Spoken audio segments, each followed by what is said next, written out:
sponsored by Dr. Pat Basili and Transformation Talk Radio.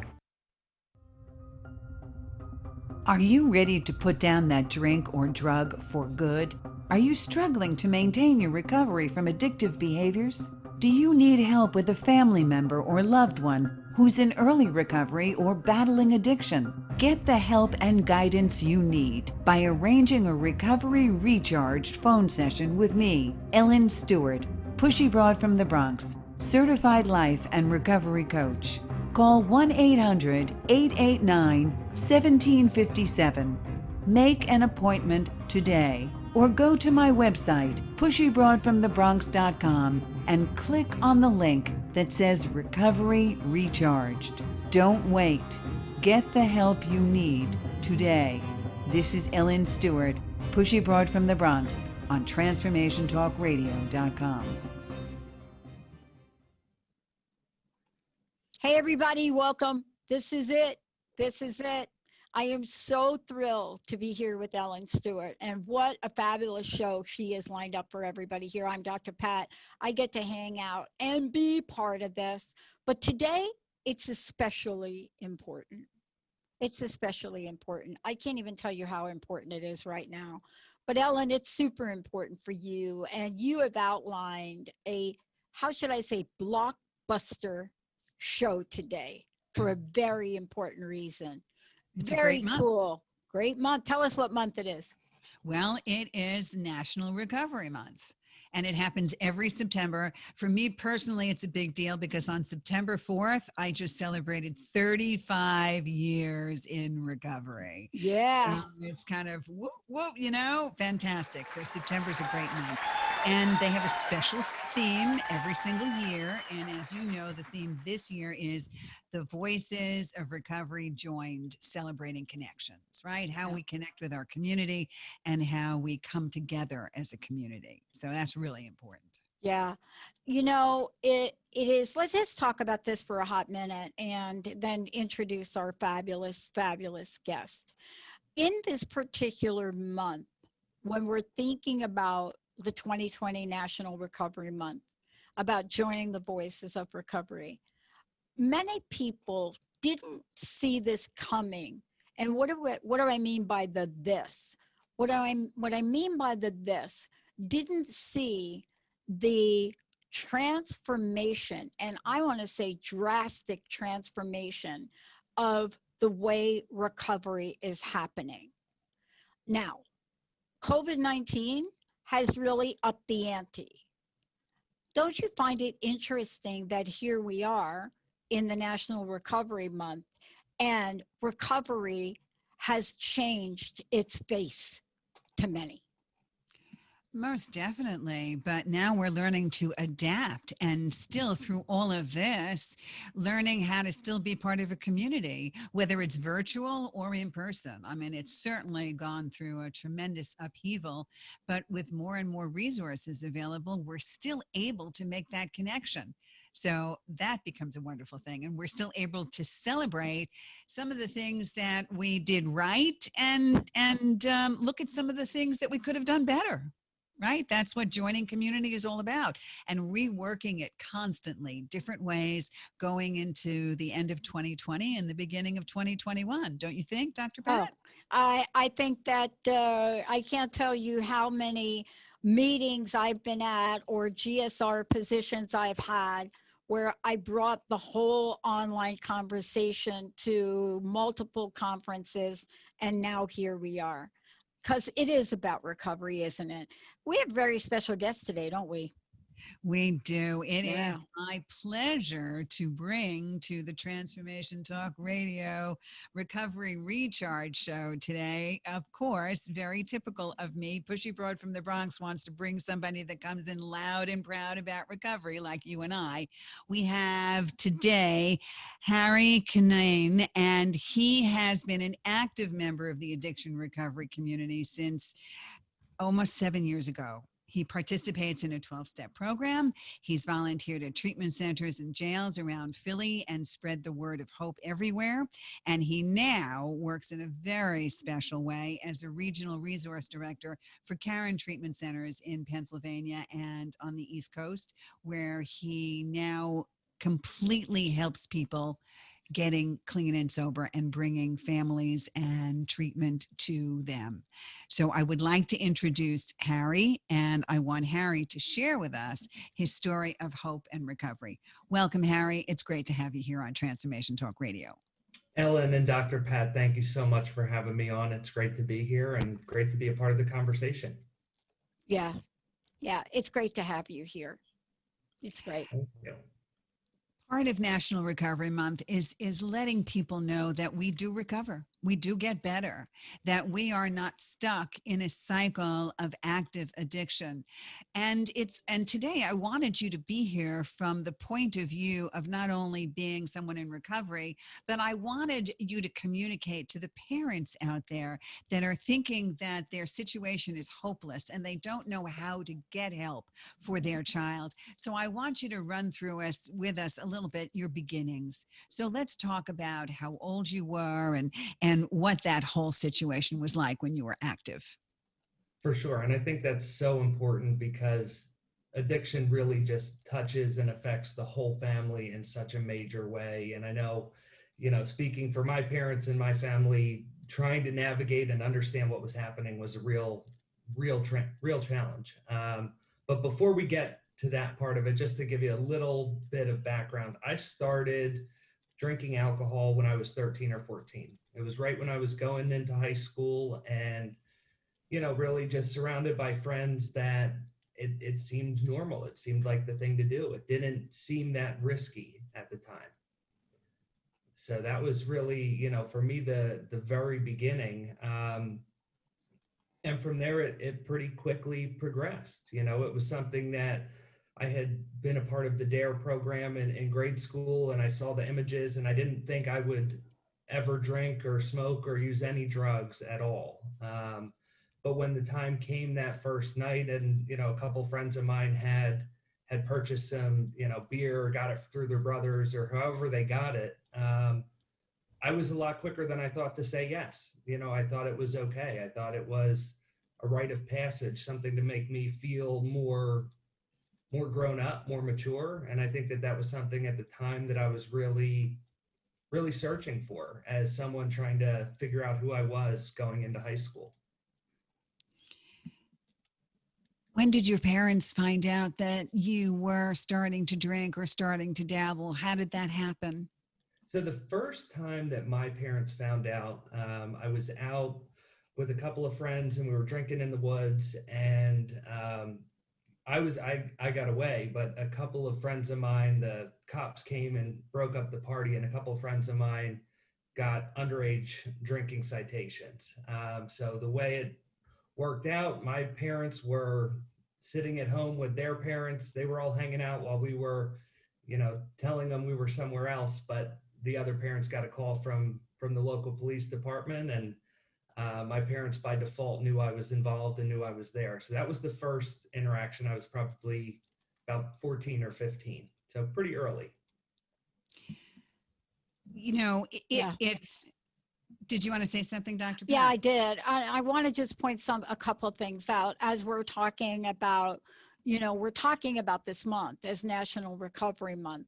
And, when we start to talk about this, Harry, and when we start to talk about this, Ellen, there may be people listening that may or may not understand the story of things. And let me just point this out. So when you talk about when did you start, so to speak, and you give the age that you gave, right? It's so easy to blow by that, right? It's so easy to be like, what did he say? Was that 13? 30? Did he say 30 or did he say 13? Because some of our backstory is about the challenges that didn't seem like challenges when we were very young. And when you talk about these things, and especially if parents are listening, or if people are listening that are not sure, that they're caught in the middle of, I just drink a little bit and I have a real problem here. Because this is something that really has no discretion. You know, when we talk about national recovery and we talk about addiction, you know, it is very clear we're talking about a disease that has been categorized as such. We're talking about something that takes hold of you, right? So strongly that powerless is the perfect word. And so I just wanted to make sure we didn't zip by part of your story, because some folks still believe, well, doesn't this happen when you're 21? You know, doesn't something happen like this when, you know, you're maybe going through some hormonal change? And that's why we're talking about where we are today. It starts when it starts. It starts when it starts. 12, 13, 7, 8, it starts when it starts. But the point is, when it does start, you're powerless over stopping it to a point. Some people think. That's all I want to say right there. Well, you know, you're very right. And I know, Harry, you want to say something about it. But when you, like you said, you got caught very young, 12, 13, 14 years old. Did your parents have a discussion with you beforehand at that age and say to you, you know, your kids are going to be drinking or doing drugs? I mean, did that discussion start with your parents when you were 12, 13, 14, or they didn't even think it was something that they needed to talk about with you? I think it came up briefly, I'm sure, when I was, you know, in the DARE program at my school. I think I was probably in 6th or 7th grade for that. So I'm sure there was some conversation, but really, you know, to go back to what Dr. Pat mentioned, you know, I was blindsided by this. I grew up in a amazing, loving home. I grew up with, you know, my parents who fully supported me. And, you know, for me, it was just not something that I saw coming. I couldn't see the trajectory from that first drink. It felt so innocent and sort of like a small decision. But like Dr. Pat said, it really, once it took hold, there was no power that I had that was going to do anything to stop that. And also just at that age, you know, in hindsight, at the time, I felt so mature. I have an 8-year-old daughter now who's, you know, about to turn 9, and to think in just a couple of years she could feel the way that I felt then is terrifying. So, you know, really that young age and that family component, it was talked about, but never, not in a way that I worried about it or thought I needed to worry about it. So here you are. Maybe you thought that maybe part of that was peer pressure, being liked, being accepted, yes, in the general scheme of things. But still, what distinguishes us as people in recovery or people that have a problem is the fact that you soon begin to understand that the way you approach it is very different from someone else. Yes? So let's talk about that a little bit, Harry. When did that happen for you? Yeah.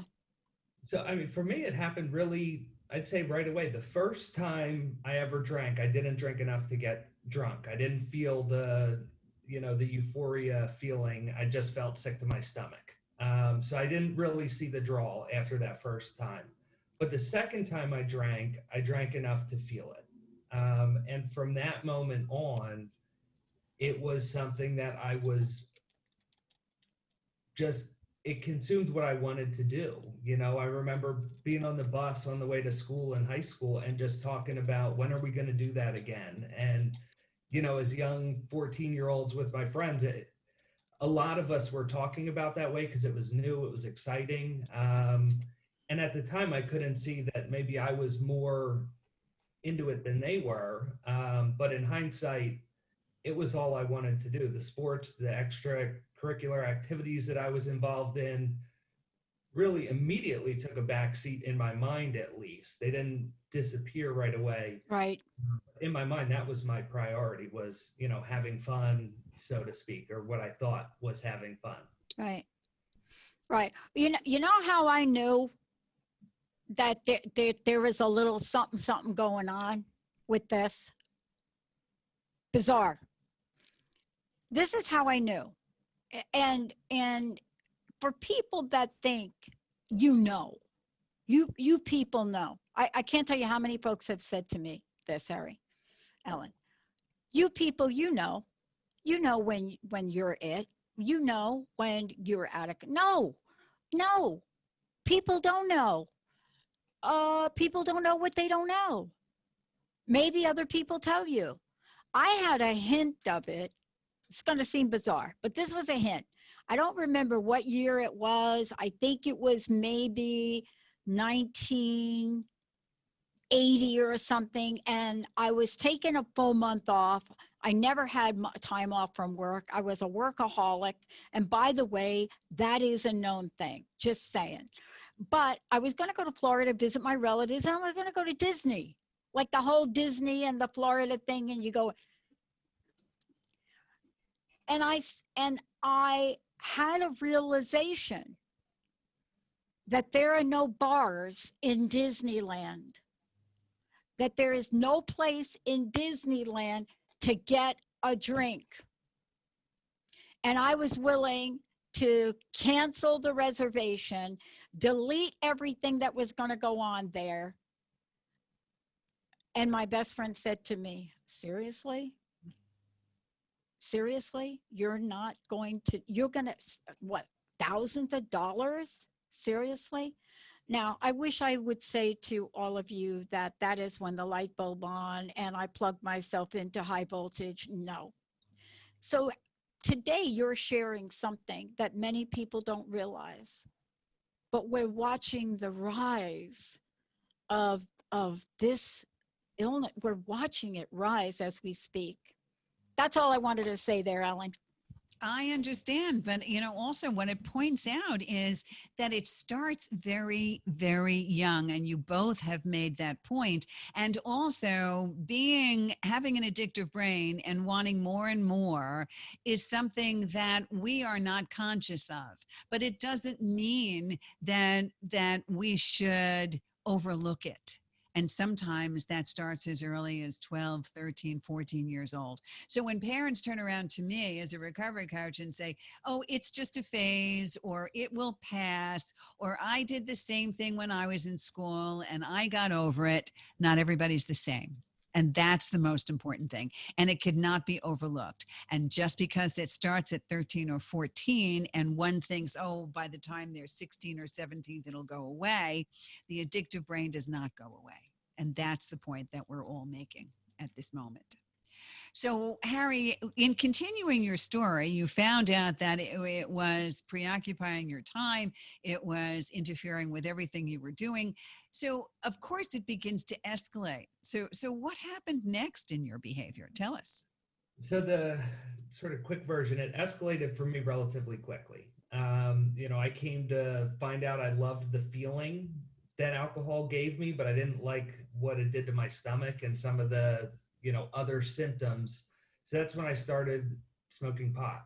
And for me, that was an easy transition because it gave me a very similar feeling without the discomfort in my stomach.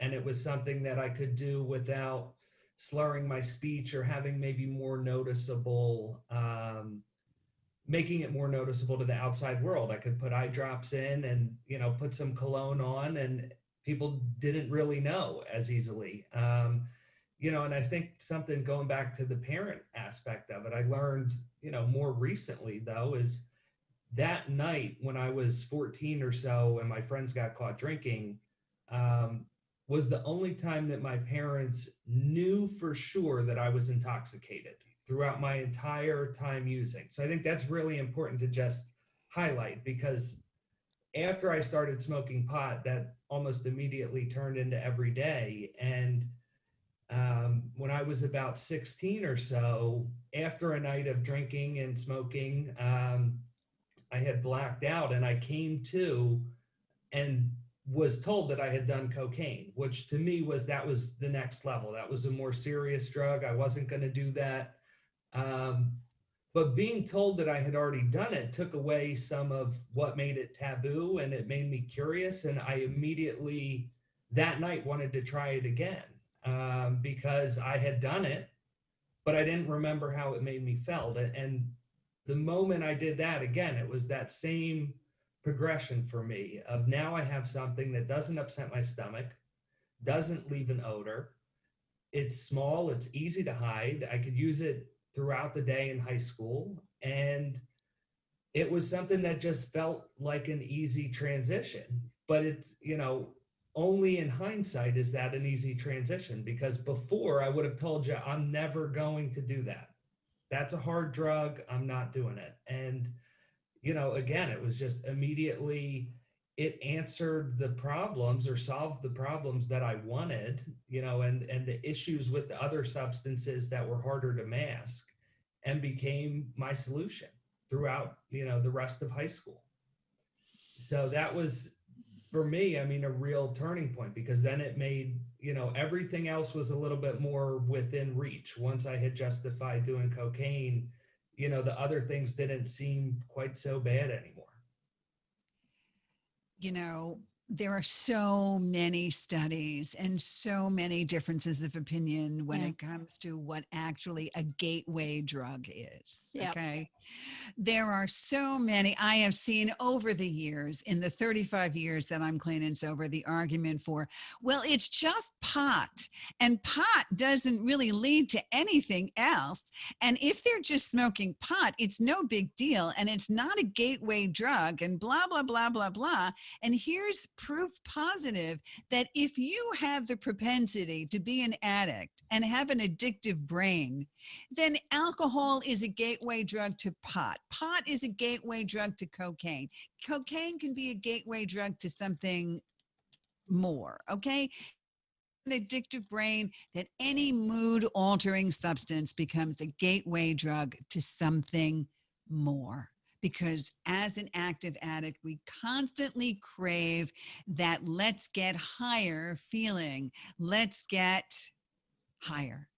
So here you are saying basically what I've been saying, and I know Dr. Pat shares with me for forever.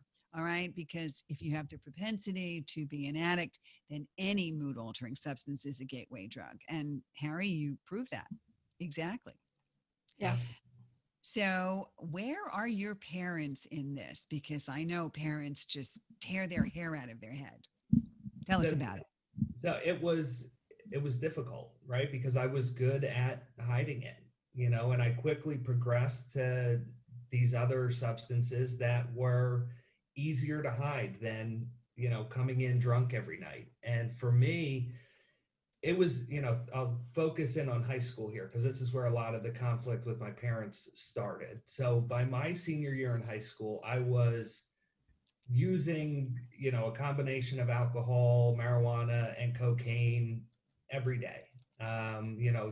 Which one and how much depended on how much I could get my hands on. But I was not completely failing in school. Like I had applied to, I think I applied to 13 colleges and universities all over the country. I was accepted into 12 of them, and I had about 9 academic scholarships. So I had these external things that I could point to say, I'm not that bad. I'm not completely failing, I'm progressing. And it was once I was accepted into those schools that I just completely gave up on high school where I was and just said, you know what, I'm going to ride this out. And it was at that point that the high school I went to identified that there might be a problem and requested that I get drug tested. Wow. Let me just stop you here 1 second, because I wanted to bring this up to Dr. Pat too, right? Yeah. Most parents, because I want to skip over this, because most parents, especially with guys, okay, because these are the people I see all the time, right? In high school, if something is the matter and a child is doing drugs, a parent decides to look at it and say, oh my God, my son Johnny is doing drugs because he's failing in school, right? Or he's getting into trouble, or he's playing hooky, or he's getting into fights, right? But Dr. Pat, that wasn't the case with Harry, right? He's got great grades and is accepted into 12 colleges. Yeah. Yeah. So, you can't always see that sign, right? What do you think? No, I agree with you. And for me, I want to be a little bit clear, because you are right, Harry. I mean, what you're here to talk about is to say, yeah, this doesn't have to look like what you see on your shoot 'em up movie, right? It doesn't have to look like this. And yes, are there some communities where it is, how should I say it? It more prevalent. It's saddened. Suicide. Yes, I will talk, I work with people in the LGBTQ community in recovery, and I will tell you that the reasons, so to speak, go deep, deep, deep, deep, deep. That's for another show.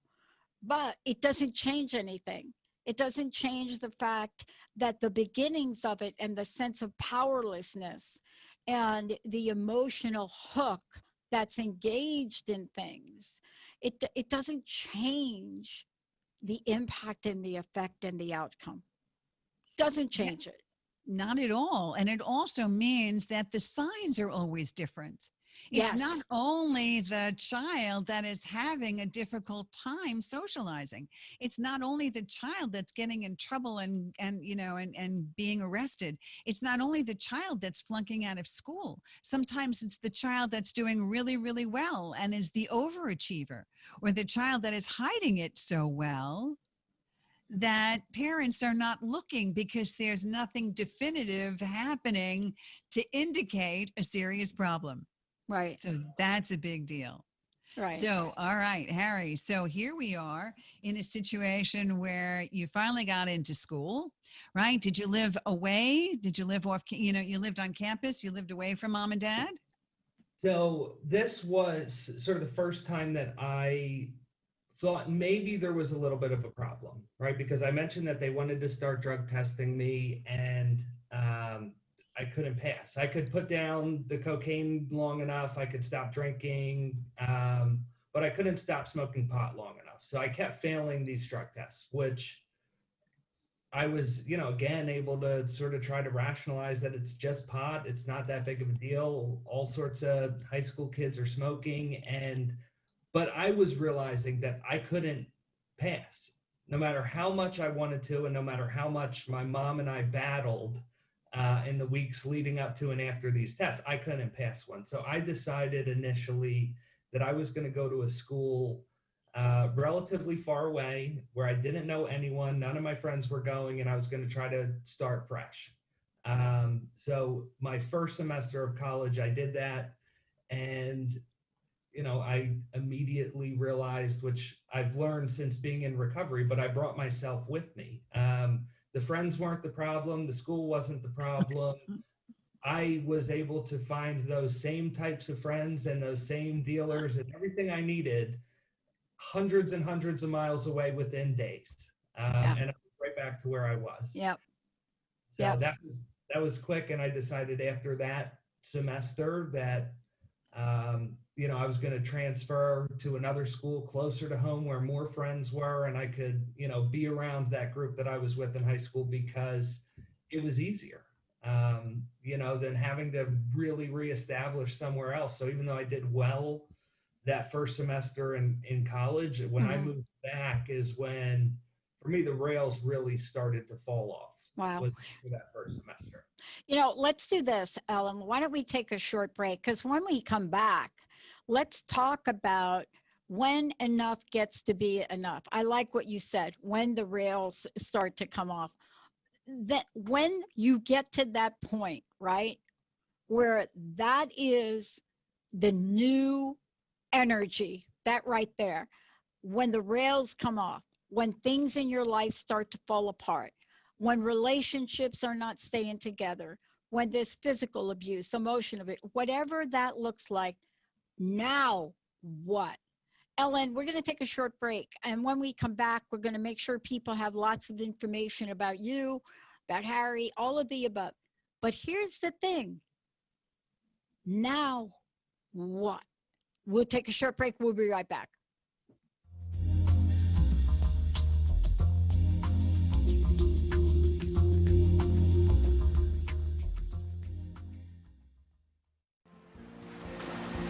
Raising the vibrations through stimulating conversations while exploring the mysteries of Atlantis and Lemuria on Tales from the Merworld Radio with me, Amira Beth. Join us every second and fourth Thursday at 1 p.m. Pacific on TransformationTalkRadio.com. Be ready to feel empowered and an active part of the changing earth. For more information about me, visit Ameribeth.com. Learn how to lead a happier life on Miles to Go with Brittany Miles. How to lose to gain it all. Join Brittany every second and fourth Wednesday at 1 p.m. Pacific on TransformationTalkRadio.com. Listen as coach and healer Brittany Miles shares stories that teach you about surrender. For more information about Brittany, milestogocoaching.com. Get your Goddess Groove on with me, Laura Hosford. Tune in every Friday at 9 a.m. Pacific, 12 p.m. Eastern on TransformationTalkRadio.com, where I offer you authentic channel messages of love, inspiration, and heart-healing grace. Get your Goddess Groove on. When the Goddess speaks, everyone listens. For more information, visit LauraHosford.com. That's LauraHosford.com. Welcome to the Dr. Pat Show, Talk Radio to Thrive By. I am so thrilled to be talking to all of you. We have got talk radio for all of us. Are you ready and willing and able to accept all of the abundance you can muster up in your life? Yeah! Check us out at drpatshow.com, transformationtalkradio.com, transformationradio.fm. Oh my goodness. Learn how to lead a happier life on Miles to Go with Brittany Miles. How to lose to gain it all. Join Brittany every second and fourth Wednesday at 1 p.m. Pacific on TransformationTalkRadio.com. Listen as coach and healer Brittany Miles shares stories that teach you about surrender. For more information about Brittany, milestogocoaching.com. What would you do with the power of community? How do you create your own rituals? Tune in to Living Your Gifts with me, Susan Huff, Ancient Applications for Modern Times, the second Wednesday of each month on TransformationTalkRadio.com. Our lives begin with the stories we are told and the stories we tell ourselves. Storytelling is the key.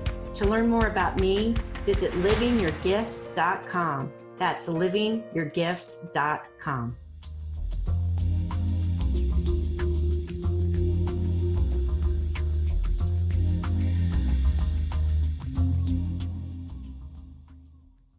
Hey, everybody, welcome back. You know, this is a place where you can get some help, whether it be for yourself or another. And maybe it's not for you or another that's close to you, but you know somebody that could use some help. That's what Recovery Recharge with Ellen Stewart, the Pushy broad from the Bronx, is about. Today, she and Harry are celebrating National Recovery Month, as well as I am. And we've talked a bit about what that is. You know, the theme is join the voices of recovery, celebrating connections. And that's why, Harry, you're here, as well as you, Ellen. Before we continue and find out, like, now what, that the rails, not only are they up, but they are like, wow, they are like totally wrecked. How do we find out more, Ellen, about your work? And then, Harry, about you and your work? Everybody just has to go to pushybroadfromthebronx.com or call me on my 800 line, 800-889-1757. You all know that I'm doing some free 30-minute COVID-19 stress sessions, and I'm also a certified recovery coach, especially since this is Recovery Month, National Recovery Month. Reach out for any kind of help at 800-889-1757. And Harry, tell us about the organization you work for. Great, thank you. So I work for Kane Treatment Centers, which is a nonprofit treatment center located in Pennsylvania. We also have another location in Florida. Karen's been around for over 60 years, really leading what we do in terms of addiction treatment, substance use disorder, and co-occurring disorders. So we have a really robust medical team and are highly focused on research and, trying to navigate and continue to evolve what are the best practices for treating substance use disorder. We have a wide variety of programs, everything from adolescents up through older adults. You can find out more at Karen.org, www.Karen, and that's spelled CARON.org. My name's Harry Cunnane. You can find all of my contact information on there as well, cell phone, email. So if you have anything or need any assistance, don't hesitate to reach out. And Transformation Talk Radio listeners, I need to tell you that Karen is a place that I have recommended to many people over the years. I consider it to be the gold standard in treatment, and it's really important that you send your loved one to a place that you can trust. And I also will be putting Harry's contact information on our YouTube channel, and it'll also be available up on my website. So, Harry, let's continue with that story Dr. Pat was talking about. When everything comes off the rails, then what, right? What do we do now? So right before the break, I was talking a little bit about I transferred back up to Philadelphia and was going to a local school. And at this point, it did not take long for things to rapidly progress and really fall apart. So it was when I got back up to Philadelphia that I was introduced to opiates. I had tried painkillers and pills here and there when I was in high school and didn't think it was my thing. But when I was introduced to oxys at about 19 or so, I completely fell in love. They answered every question that I thought I had. Going back to that progression earlier, it had all of the effects that I wanted, the side effects, that of cocaine, the not sleeping, some of those things that disappeared. Everything was alleviated, and I thought I found my answer to life. So for our listeners, you're talking about oxys, which means Oxycontin, which are what we're talking about here, right? Let's be specific. Yeah. Sorry Go about ahead. that. That's all right. The prescription painkillers, it felt cleaner, not as dirty as the cocaine, and felt like a safer choice. It felt it was an easy progression. But at this point, things started to dramatically go downhill. I stopped eating for days at a time so that I could reinforce that high. I would quite literally only eat when my migraines got so bad that even the hundreds of milligrams of Oxycontin wouldn't take away the migraine. And I would go and, buy a little cake from a gas station because it had a lot of sugar and calories to knock that out.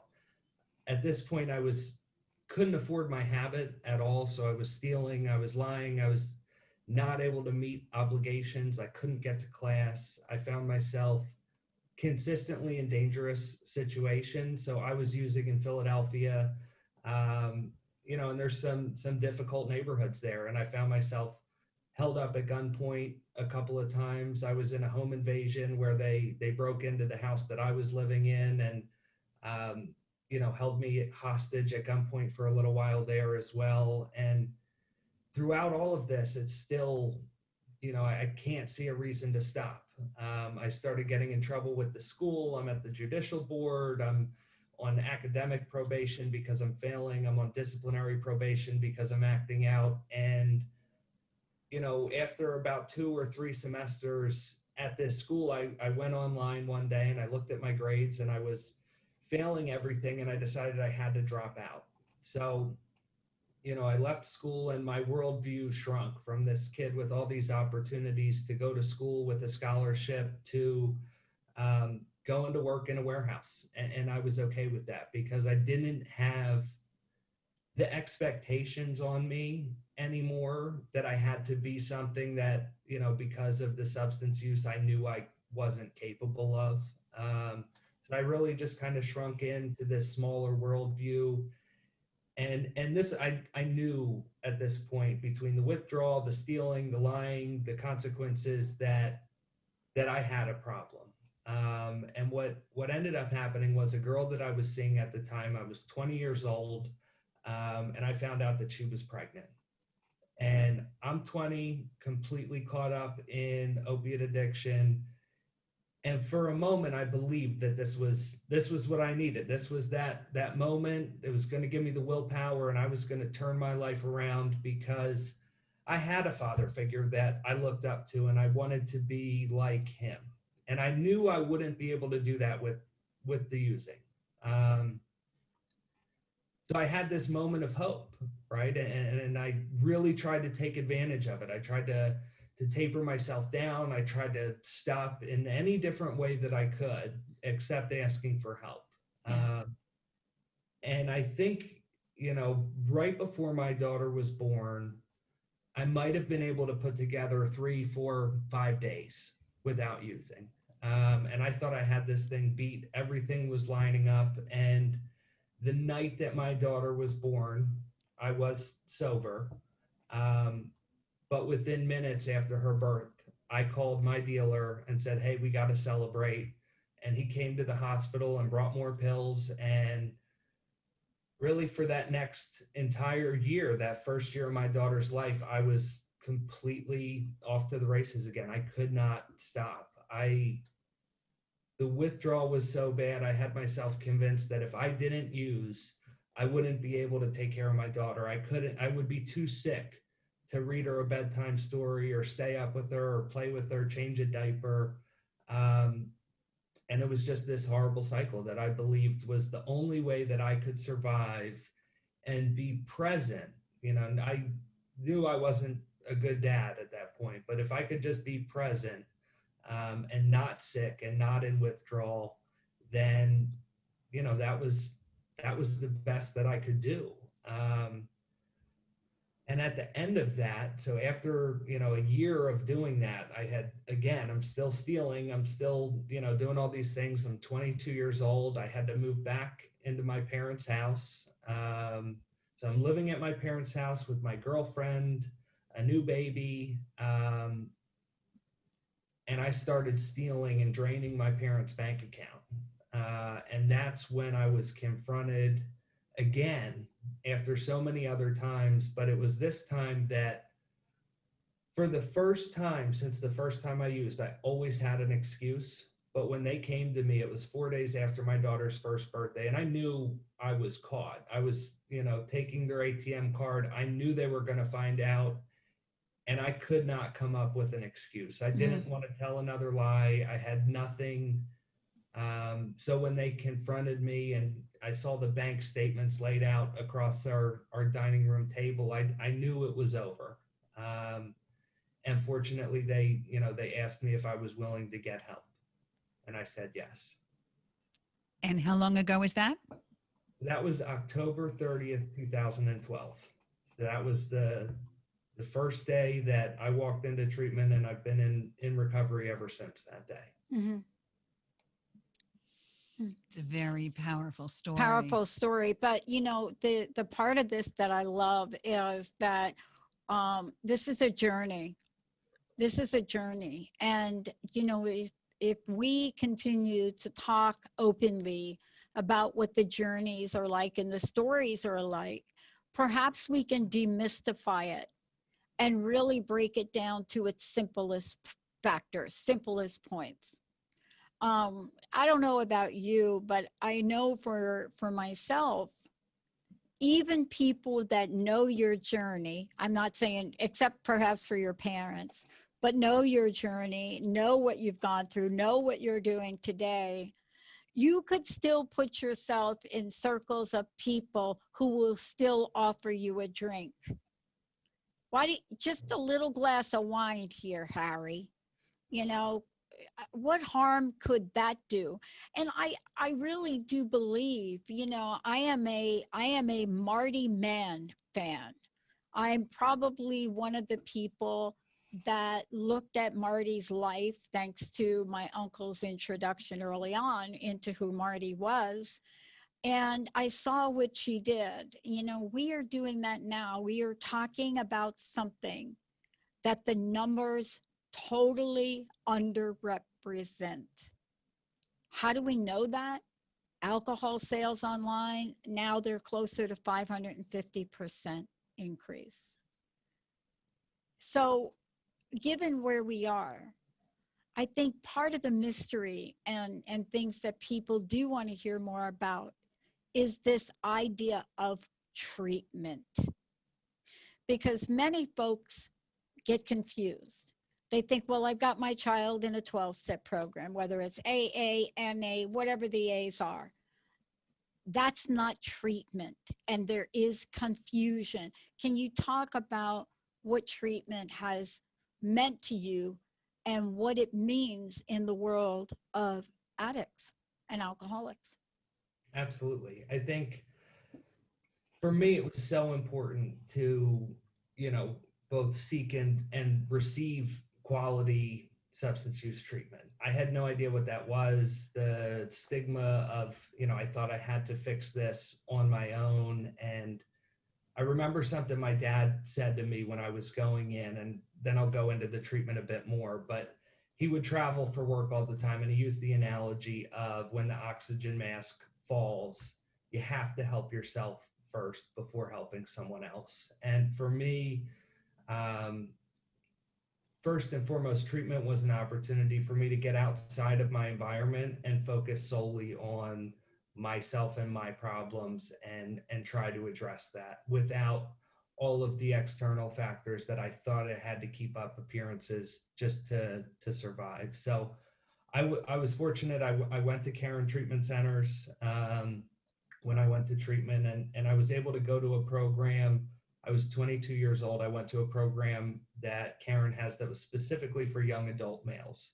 So it was guys between 18 and 26 in similar life circumstances that gave me an opportunity to really identify, and I think that that's something that Karen does really well, that I'm so proud to be a part of the organization now.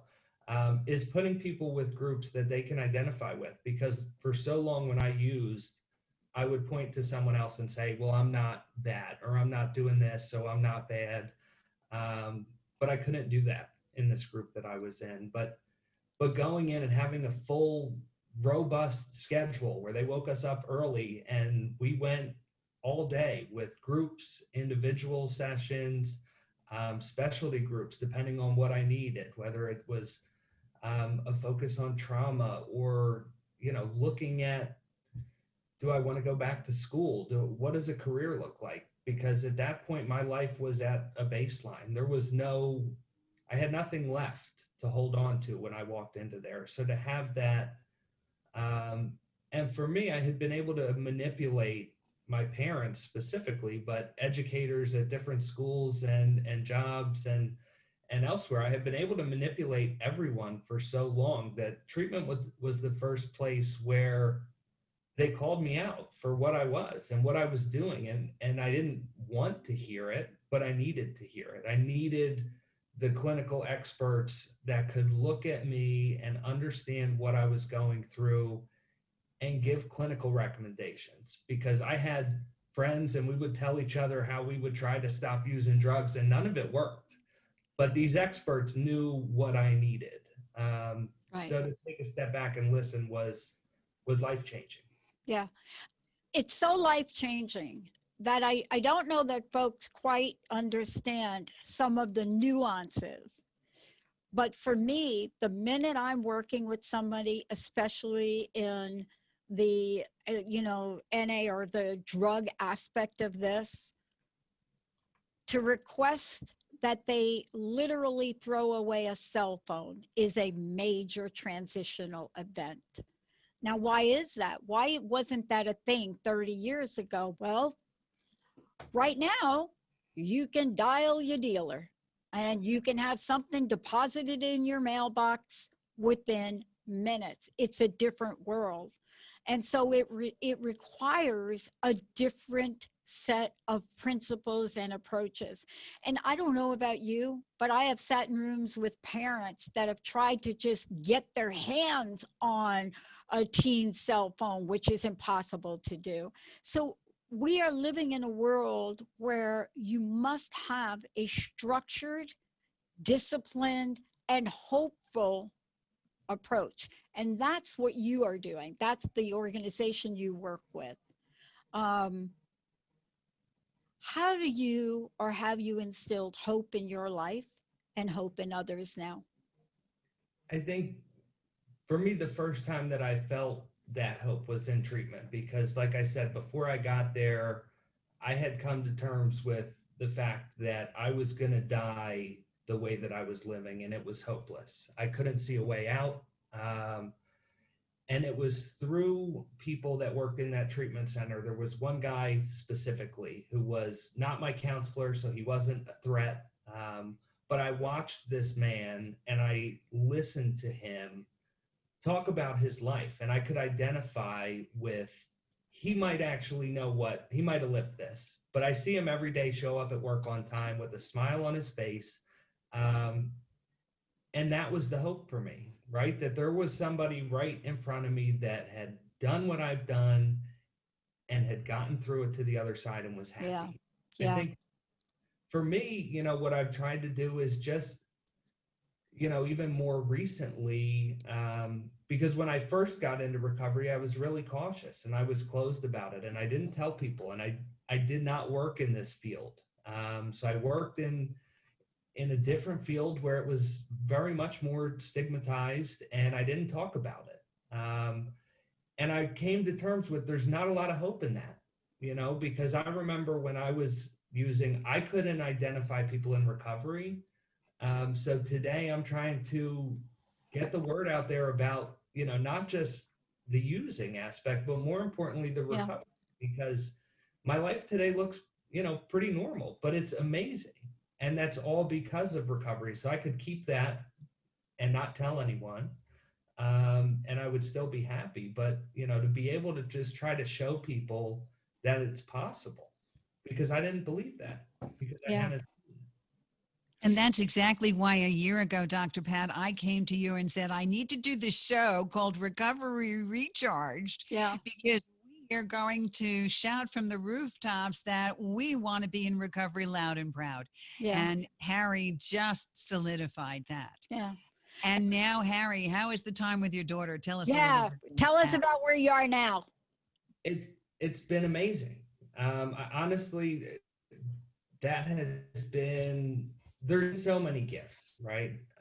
But the relationship that I have with my daughter today is something that I could not have envisioned. When I walked into Karen in 2012, I loved her, of course, but I couldn't imagine the relationship and the trust that we've developed. And, I'm not with her mother. I've been married, her mom married, but we share 50-50 time with her. Her mother and I live within a mile. We get along extremely well. And that's both with my daughter, but with her mother and with my family, that rebuilding of trust took a lot of time, right? Because my daughter was just a year old, but I did a month at Karen. I was there for just over 30 days. And then I was recommended, and I took the suggestion to go to a structured sober living home for another 90 days. So I disappeared from her life at a very important time for 4 months.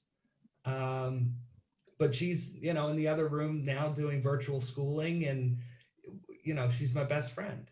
And I'm fortunate enough to now I have another son who was born just last November, and it's just a world of difference, the experience that I have, and I'm hopeful that he never has to see that side of it. Yeah. To know who I am now. People talk a lot about what one gives up when they go into treatment or recovery.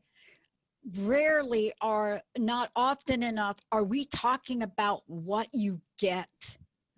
We're not just talking about renewal. Maybe we are. Maybe we're talking about relief and a freedom.